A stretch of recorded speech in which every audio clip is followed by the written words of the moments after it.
You know the vibes. Welcome back to another episode of the Hoop Genius podcast brought to you by NBA 2K25. It's myself, Mo Mutsi, alongside me as always, the three-time NBA champion, Mr. BJ Armstrong. Today, we start the episode on quite a very sad note as the basketball world and the world in general has lost a true legend, a great human being, not just a great basketball player, but a great human being. The great Dikembe Mutombo passed away earlier today. So our thoughts and prayers and condolences go out to his family. And I figured that we'd just start talking about not just his amazing career, but also him as a person, BJ. Because did you know at the very start of my career, Dikembe was one of the first NBA players I ever had the chance to speak to. Right.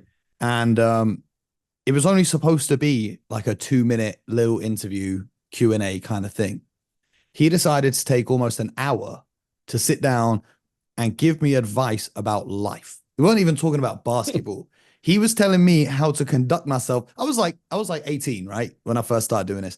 He was telling me how to conduct myself as a man. He's telling me what I need to look for in a wife. He's telling me how I should raise my kids. And I'm like, bro, we just met. But it was real knowledge. And it just showed that he could tell that I was obviously like the youngest person who's ever interviewed him, maybe. And he's like, all right, cool. Let me give you some game. So the fact that he just took the time out of his day for a complete stranger who he had just met to give me all of that knowledge and guidance was absolutely amazing. And I'd always see him at he was the global ambassador for the NBA, the first one that they had. And I'd see him at every, international kind of thing that the NBA did. And, he would just light up a room. Hilarious guy, make everyone laugh. So it's extremely sad to find out news about what happened today. But what was your relationship like with Mr. Matumbo? Well, I met Dikembe somewhere in the early 90s, if I remember correctly, right when he was heading to Georgetown as a young player, somewhere around there. And I just you could see he had, every now and then, Mo, you will meet someone that has an infectious personality. And no matter how you met, they have the ability, these people, to make you feel important or as if they know you. Exactly.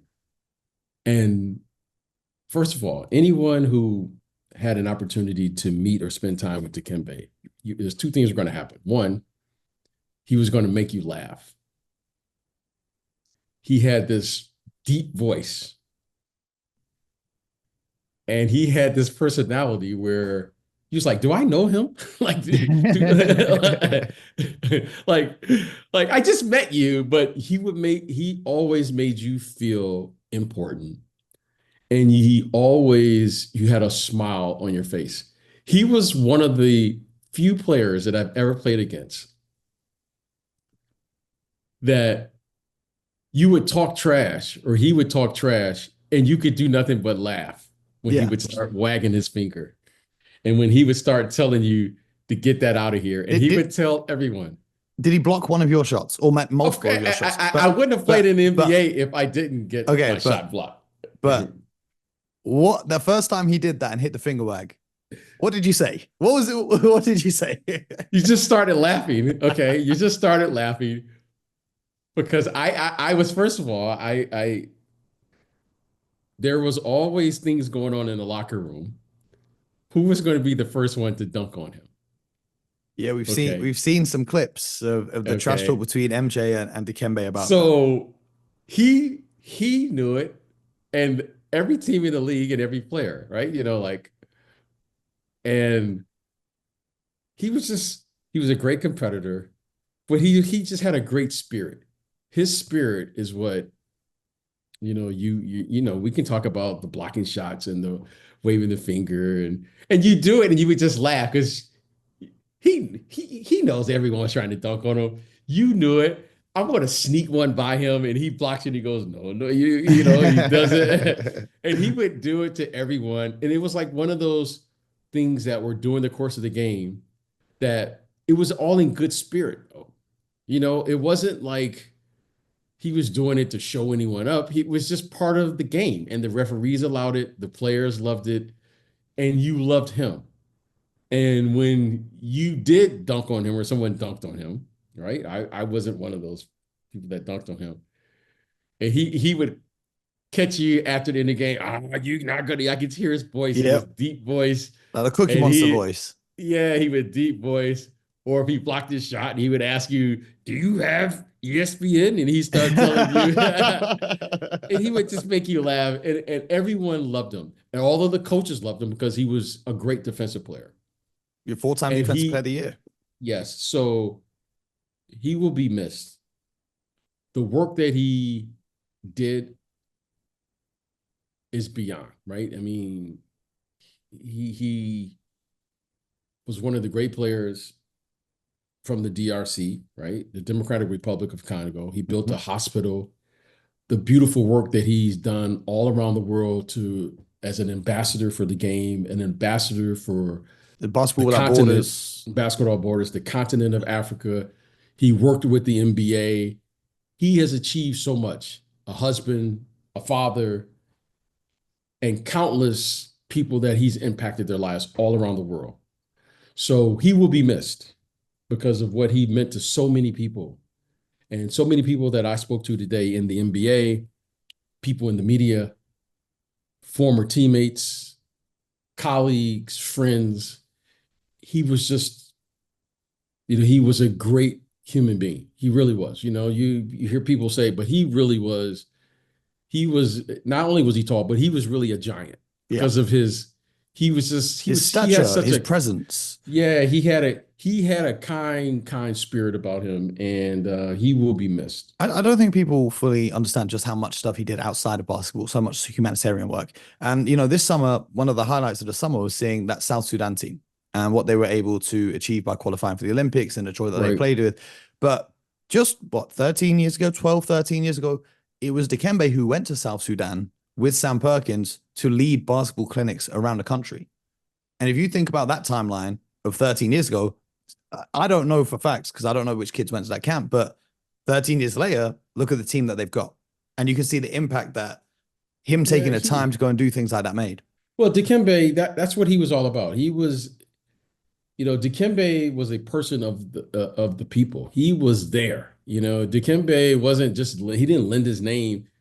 He was there. You mentioned Basketball Without Borders. He went there. He would go to all of the events and anything that was specially done on the continent.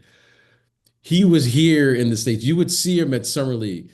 You would see him holding court at Summer League in the hotel lobbies, at the arenas.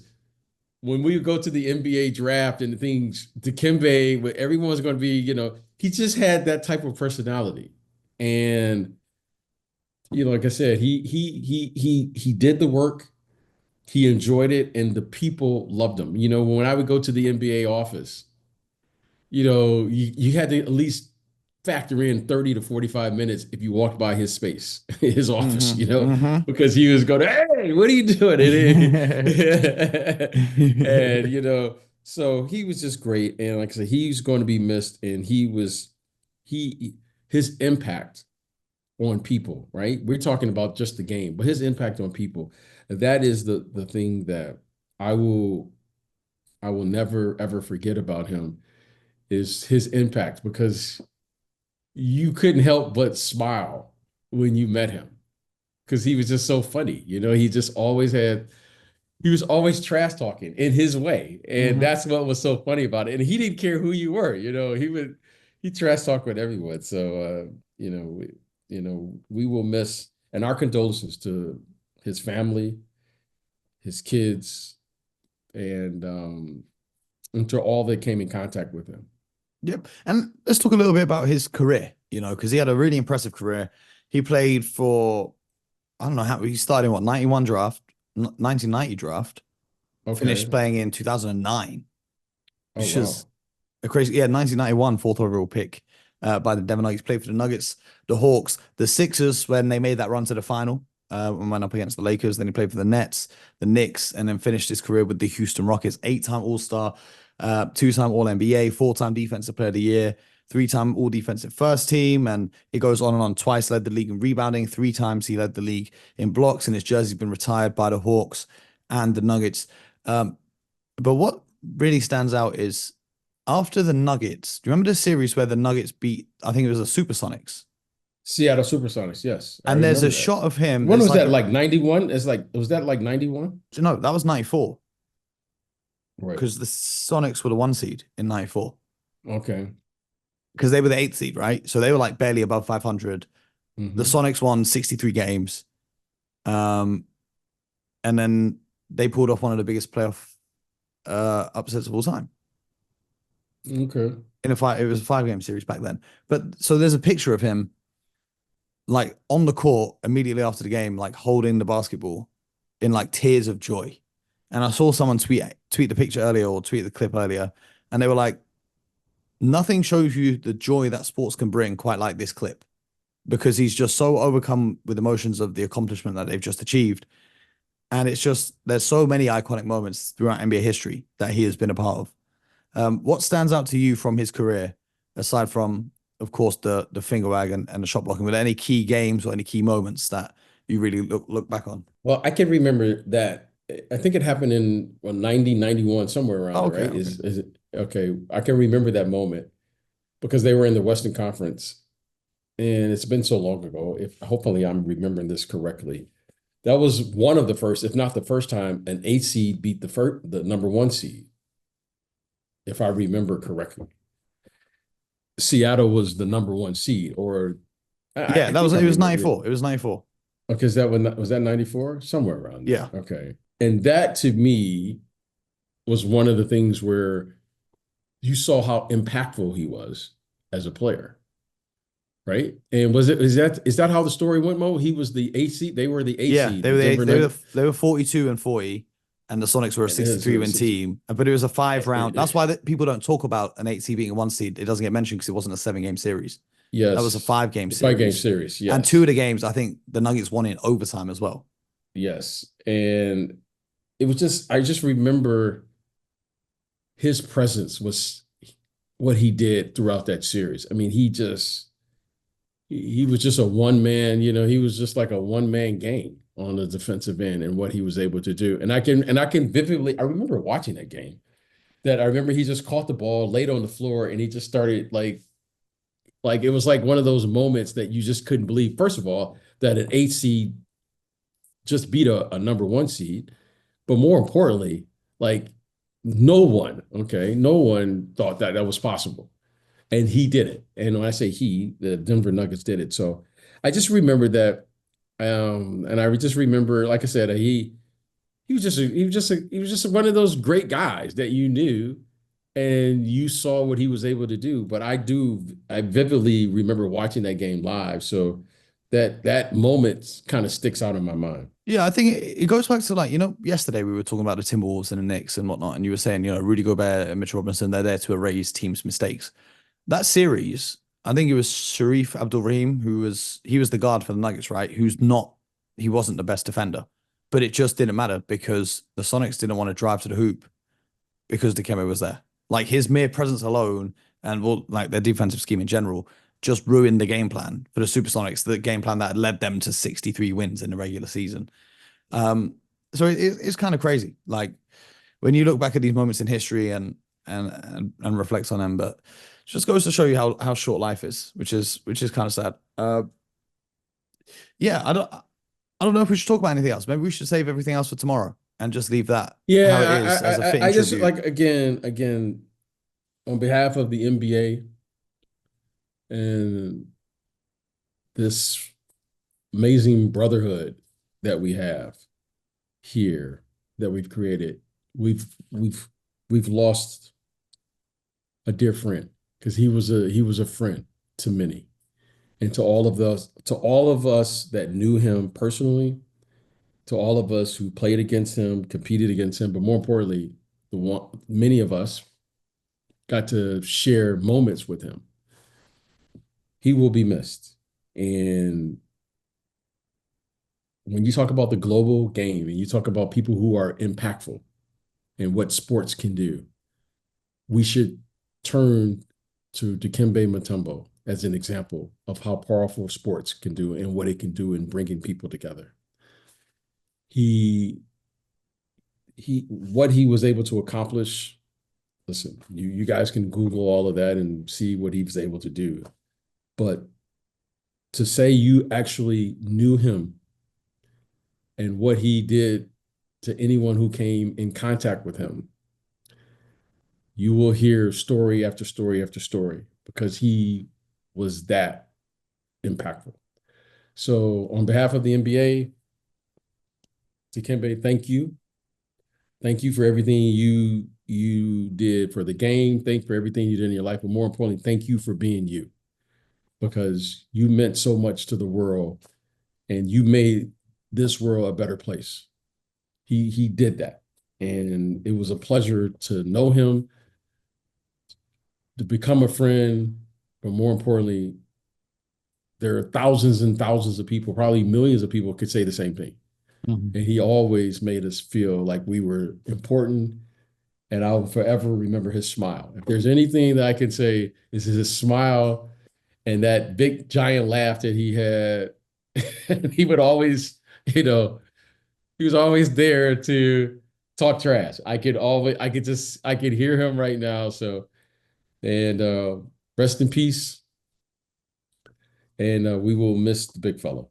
Absolutely. What I will say to people is if you do want to end your day on a more lighthearted note, go and watch Dikembe Mutombo's Geico commercial because it's one of the funniest. Do you know the one I'm talking about? He's like running around the Yeah, supermarket, blocking blocking. people from throwing stuff in their cart. And Geico loves slashing prices as much as Dikembe Mutombo loves blocking shots. Whoever came up with that concept, I applaud you. And, But yeah, rest in peace to the big fella. And yeah, that's been another episode of the Hoop Genius podcast. I know you guys want to hear us talk about Derrick Rose's retirement. We'll talk about that tomorrow. Obviously, more important issues at hand today. So sending love and strength to the family of Dikembe Mutombo and to all of you out there who are listening. We appreciate each and every one of you. And shout out to BJ as well. You got to give flowers to people while they can still smell them. You know what I mean? Yes, we do. So BJ, I know I speak on behalf of all the listeners. We love and appreciate you, my brother, and all the knowledge that you share with us and all the smiles that you bring to our faces. Yeah, and it's you guys, and like I said, I hope that people can really. There aren't many people that you will meet in your life that have this talent. It was just a natural talent. Yeah, like, you can't force this. Like you can't make it no, up. he could be in the room. I mean, I've seen him in the room with like legends, right? Other stars. Dikembe was going to come up to, Michael or whomever and talk trash. Mm-hmm. And it was going to be the funniest thing. And normally when you talk trash to people, it gets a little heated. But everyone just starts laughing when he would do it. He comes up and, oh, I'm going to block your shot. And he would come in your locker room and tell you that. And everyone and everyone loved Dikembe. He was just one of those rare people that you're going to meet. And it's like one of those people, like, I was like, I'm glad he blocked my shot. Like, you know what I mean? Like, if anyone's going to block it, it may as well be one of the best shot blockers in the history of the world. The best. And we love Dikembe. We really did. We really do. And he will never be forgotten. See, I usually end the episode by saying get buckets, but I feel like today I got to end it with get a block. No, wait, let's end it. Let's end it. Just waving our fingers. Not today. We'll catch you guys tomorrow. Appreciate you. No.